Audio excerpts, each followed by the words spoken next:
The world of careers has exploded beyond our wildest dreams. There are nanotechnologists, virtual reality and game designers, renewable energy specialists, food technologists, social media influencers, YouTubers, bloggers, sports consultants, big data analytics. The list is endless. And this endless list actually ends up being very confusing, both for parents and students, in trying to decide the best career option for the child. As a certified global career counselor from UCLA and a Gallup coach, I have devised a module to help students identify their career path. We explored various career options and then identified the students' strengths and matched their passion and skills to arrive at the right career choice. We then help the students choose the right courses and provide them with the prerequisites for admission and help them get admission into the best colleges in India and abroad.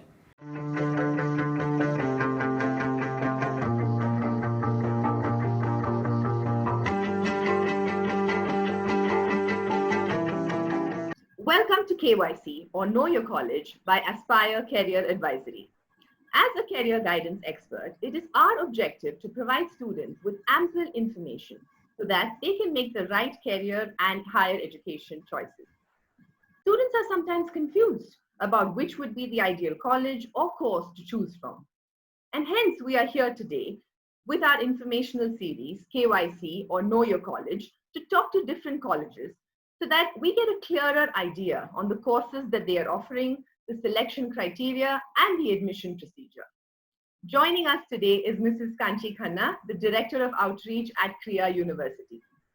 Krea University has been specifically conceived and designed to address the unprecedented challenges and opportunities of the 21st century and is pioneering interwoven learning. Welcome, Mrs. Khanna, and thank you so much for being on our show today. Can you tell us a little about Krea's mission statement? Absolutely, Pooja. Pleasure to be here and pleasure to be representing Krea today. So Krea University is a university which is based out of Sri City near Chennai. And we were conceived a few years ago, but we started operations last year with our first cohort coming in 2019. We are now on our way to recruit the second cohort. Wonderful. So if you'd like me to talk a little bit about it, we could share the slides and absolutely go in detail about it. Because I think you'll have some unique programs that you're offering, and we'd like to understand what are these programs in a little more detail. Absolutely.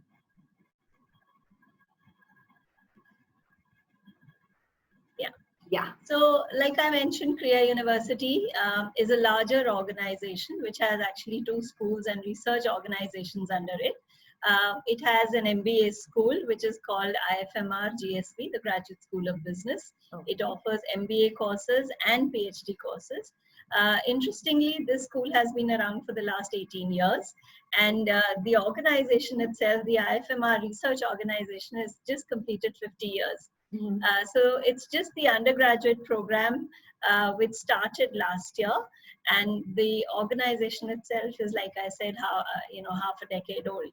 So under Krea, we have these 2 schools, in the Graduate School of Business, and the second school is the School of Interwoven Arts and Learning, Arts and Sciences, where we offer BA and BSc degrees, right? So what is this interwoven learning?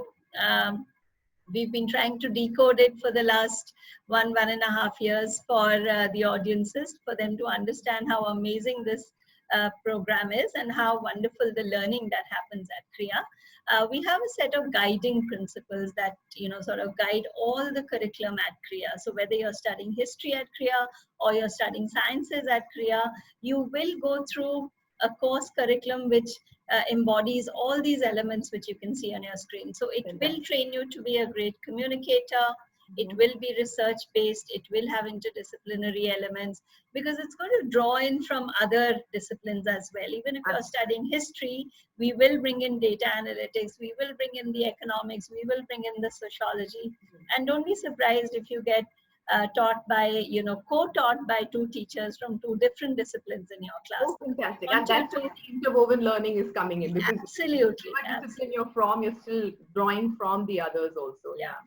So by design, we are interdisciplinary, right? It's not like we've just left it to the student to say, hey, let's combine 2 subjects and now I'm doing an interdisciplinary program. It's not like that. So the teaching is interdisciplinary. Similarly, for ethics, data, ethics is a very important part of learning at Krea, because with this interconnected world, highly interconnected, ethical issues are going to be really in the forefront, and we want our students to become leaders who are very conscious as they go ahead. Fantastic. And how would you say, so is this something unique about Krea? Like, is this what you say would kind of differentiate you from other colleges also? Absolutely, Pooja, because I've seen so many curriculum across the world, but I don't think anyone has really thought about it as deeply as this. You know, some of them, some courses would entail some of these elements, while others would pick up others. But very seldom will you see that all faculty members are given the mandate that they have to integrate all these elements in their curriculum. So it does set us apart a lot. Super. That's wonderful to know. So can you tell us a little about the actual programs and how it kind of, goes forward? What are the choices that the students can make?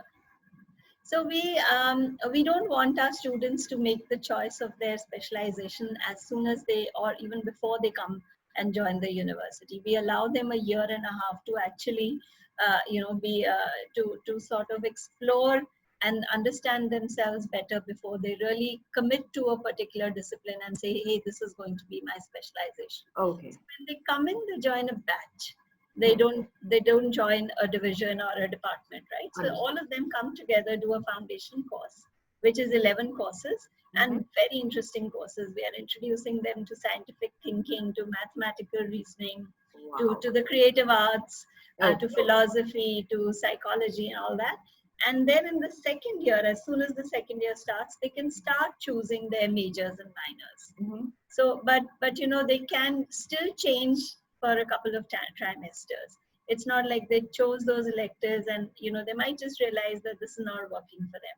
So we give them that flexibility. Okay. And the major is what they will earn their degree in. So if they choose, say, economics as their major, they get a BA honors in economics. And besides that, they have that choice to choose it. So when they're joining in, they're just joining a BA program per se. Yes. And then by the time they go to their second year, they can decide. BA and BSc, Pooja. Okay. So we have, in fact, we have more BSc programs than BA programs. Yeah. Oh, wonderful. Okay. So both those. Okay. So and this little structure, the structure that you see at the bottom. Yeah. The first year you do your required skill and core courses. Okay. Some of them are towards building your skills, while others are to introduce you to different disciplines. And between the first and second year, you do a social impact internship. Right? So this internship is specifically towards the development sector because we want our students to be socially, environmentally very conscious. Fantastic. Right? Okay. It's the second year, the summer after second year, that they will do internships towards their major, towards their specialization. Super. Okay. And okay, so what are the various majors and minors that you all offer? Yeah. So this is the list that you just pulled up, Pooja. In BA, the arts, we offer economics, history, literature, pol science, social sciences, and arts. Okay. In BSc, we have a slightly longer list.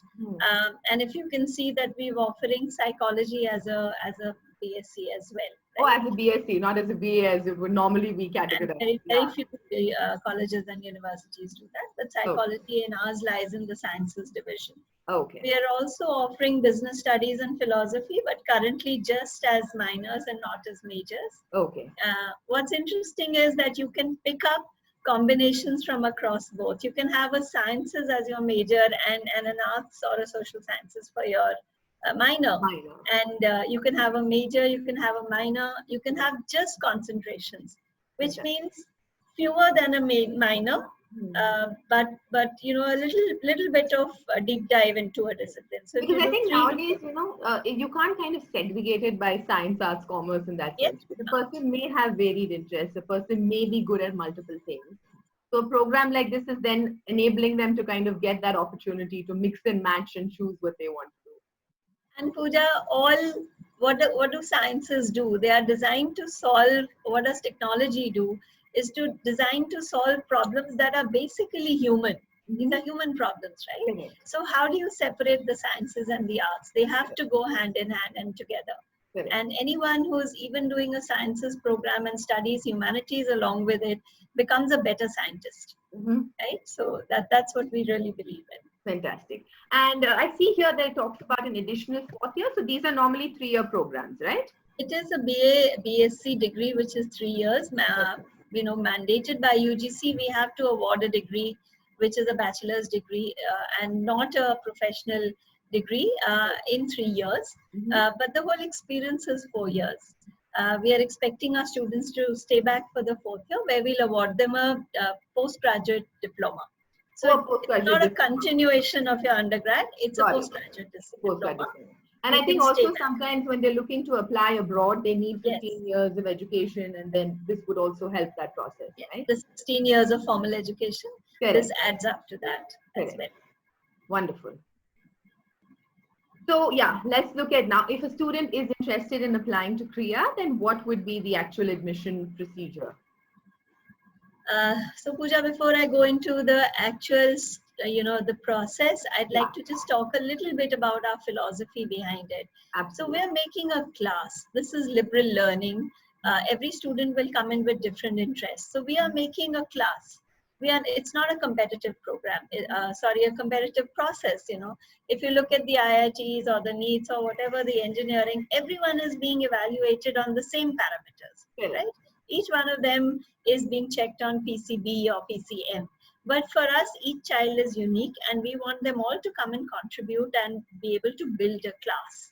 That's very important for us. So whenever we get an application, we are not trying to reject the person. We are trying to look for reasons to accept them. So we really go through their applications in detail.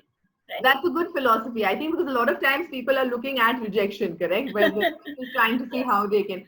So what is it that you normally look for in a student? Like, are there particular attributes or traits that, you think fits into the Krea philosophy better?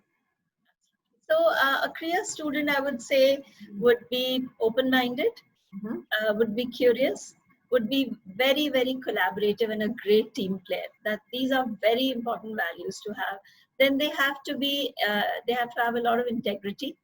Then they should be intellectually curious, because this is an academically very rigorous program.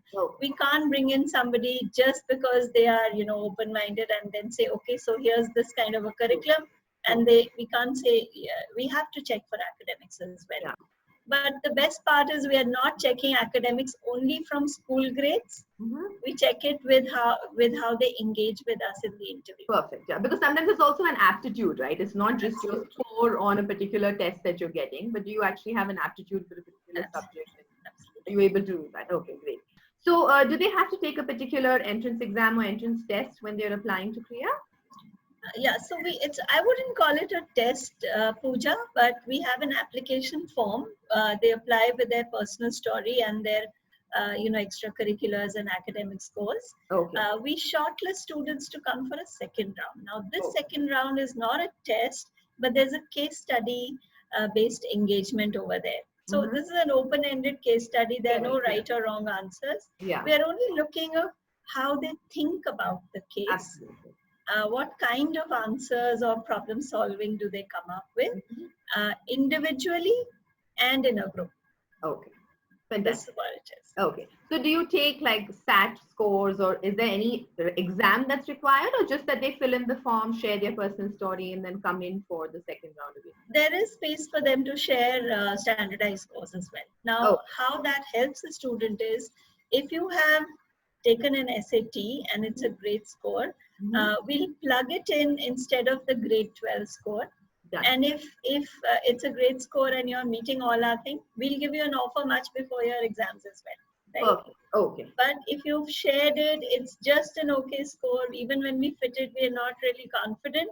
We'll ignore it and we'll wait for the board mark results. So whichever is better, we'll use that score. Understood. Okay. So can you just go into the admission process per se and how the whole process works? Yeah. I spoke about it briefly already, Pooja, but it's an application form which is available on our website. Students can log in, create their account, and start writing their application. You can start as early as November and you can submit it as late as June. So there are 4 rounds, and you can submit in any one of 3 to 4 rounds. We really take a decision at the beginning, and you can submit it anytime. But and depending on when you submit it, we'll start evaluating your application. If we find it interesting, if we are if we find that your scores are good, your extracurriculars are great, and there's something in your personal story that stands out.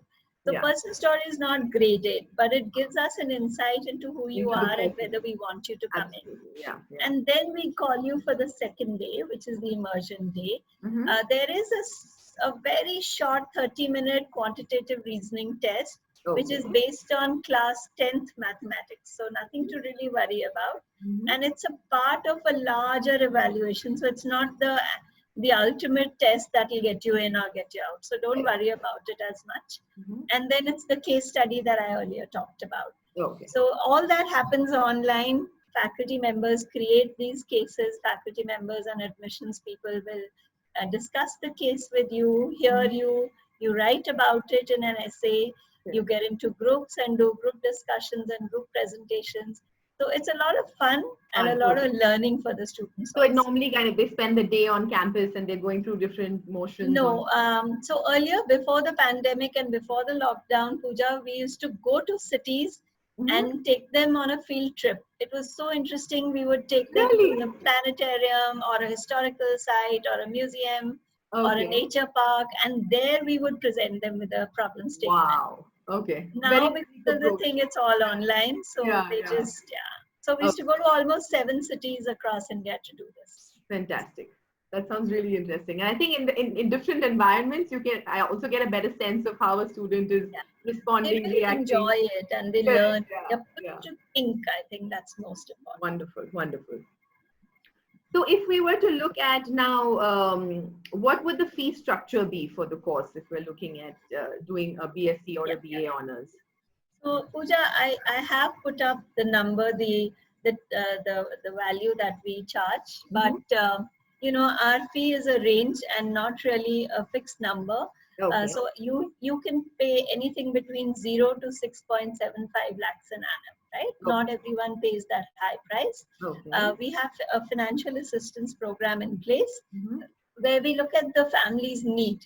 So all financial assistance is need based. And we'll see how much we can waive off. So if you look at the table below it, if you're in an income bracket of less than 10 lakhs a year, then we can waive completely all the tuition fee. If you need, we'll even give you waive off the living expenses. Wow, but really, there'll be a due diligence which the team will do. And if your family income is more than 50 lakhs a year, then we don't give you aid. Okay.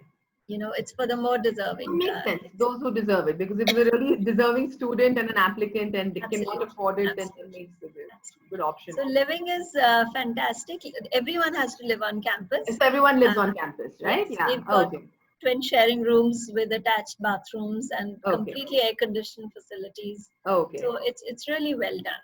Wonderful, wonderful. So I'd also like to understand a little bit about the placements that happen with Krea. Yeah. So Krea University has a placement cell, of course, which has been functional for its business school for the last so many years. And a lot of companies come in to hire and recruit from our MBA batches. For the undergraduates, we've also put in place career services, which we offer to them. Now, career services will work with them from the day they come into the batch. Understand their interests, see what kind of programs they should take up, see what kind of projects or internships or academic immersions in India and abroad can do. So we have a lot of partnerships with foreign universities. Kids can go and study there. Happen abroad? I mean, there is the possibility. Yes. Okay, that's good. We already have a student who is going to Chicago and now she's taking it online. But yes, we do have these tie-ups. So career guidance for an undergraduate kid, it's not just about getting them a job. It's about planning their complete career. So every student gets a mentor, a faculty member to whom he can go to and discuss his career trajectory and say what courses should I take or what there's a guide always on hand besides the placement cell and the career services that is available. That's great. Okay. So now, if someone is looking to apply to Krea, what would be, I mean, what is the best process to go to? Would you suggest that they begin early in the year or kind of wait? Definitely, Pooja, because there is a very limited number of seats that we release every year. This year we're looking at 150, Okay. but we get For almost both 10 programs, times. BA No, and no, no, no, no, for the undergraduates. Yeah. Oh, for the undergraduates. Okay. And we get almost 10 times the number of applications. So it is a competitive process. Okay. It's great to apply early. Also, if you are applying for financial assistance, because again, the limited fund has been set aside for scholarship. So apply as early as you can. Yeah. With your predicted scores, it's perfectly okay. So then go ahead and apply early. Okay. Yeah. That's fantastic. Thank you so much, Mrs. Khanna, for all the information given us today and for telling us so much about Krea. We really appreciate your time. Thank you, Pooja. Thank you. The pleasure has been completely mine. Thank you. So if you are interested in knowing more about Krea University, do visit their website. The link is given in the description below. Now, our objective at Aspire Career Advisory is to enable students to understand more about themselves, their skills, their aptitudes, their intelligences, their personality, and then help them make the right career choices and choices of higher education options. So if you are someone who is confused and unsure about how to proceed, do reach out to us and we can enable this process for you. Do subscribe to our YouTube channel, Aspire, as KYC or Know Your College is going to be interviewing top colleges in the following weeks to come and bringing you valuable information.